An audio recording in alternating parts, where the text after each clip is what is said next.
ঠেলাঠেলি করে লাভ নাই বাপ, ঠেলাঠেলি করে। সুন্নি ওয়াহাবি, এটা সুন্নি এটাও গালি না, ওয়াহাবি এটাও গালি না, দুটোটাই দোয়া।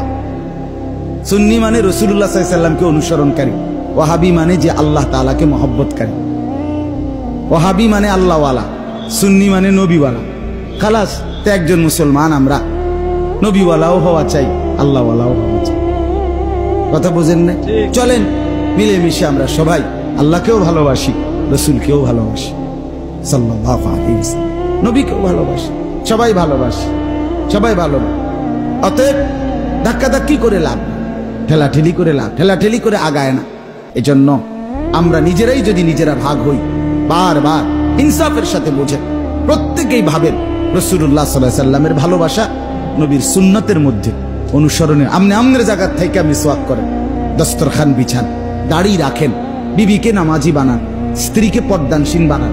আমনে আমনের ফিরের কাছে থেকেই আমনের ঘরের থেকে টেলিভিশনের আওয়াজ বন্ধ করেন, কোরআন শরীফ সহি শুদ্ধ করেন, জিকির করেন। আমনে আমনের জায়গার থেকেই নবীজি সাল্লাল্লাহু আলাইহি সাল্লামের সুন্নাত মোতাবেক নিজের জীবন চালান, কোনো অসুবিধা নাই। ঠেলাঠেলির কি দরকার? সবাই মিলে মিশে যেন আমরা